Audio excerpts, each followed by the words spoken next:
Bench रे अछंती hero खेल अछंती zero ए तीन जन गध को न हटाइले सीरीज जितवा असंभव हो पड़ो। टीम इंडिया ପାଇଁ असंभव हो पड़ो सीरीज जितवा कहीं सूर्यसेना गतकाली पुणी आफ्रिका ठारू हारी जाइए।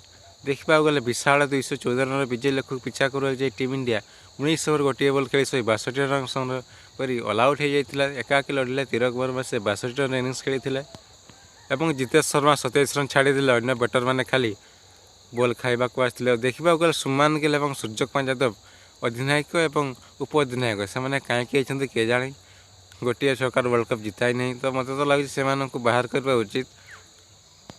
गतकाली न्यू चंडीगढ़ में द्वितीय टी20 मैच खेलाई मैच में बाजीमात कर दक्षिण आफ्रिका दल। देखा गले क्विंटन डिकॉक धुआंधार शतक अवश्य वंचित होगा 10 रन लंबा रन इनिंग्स खेली। तेणु 5 मैच विशिष्ट टी20 सीरीज एक बराबर रही। तेज चलते जाना संपूर्ण खबर विषय।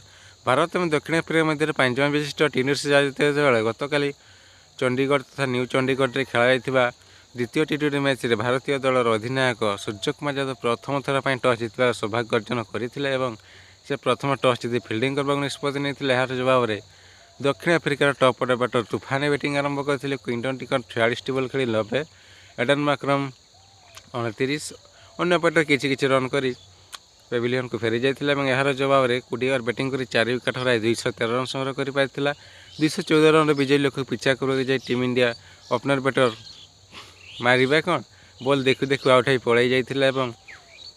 अभिषेक शर्मा, सुमन गिल, सूर्यकुमार यादव से खाली बॉल खाइबा को आसते।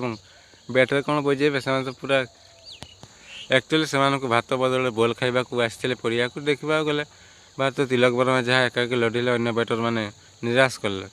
तेणु भारत ऑल आउट हो जाता 19 ओवर गोटे बॉल खेली 162 रन कर।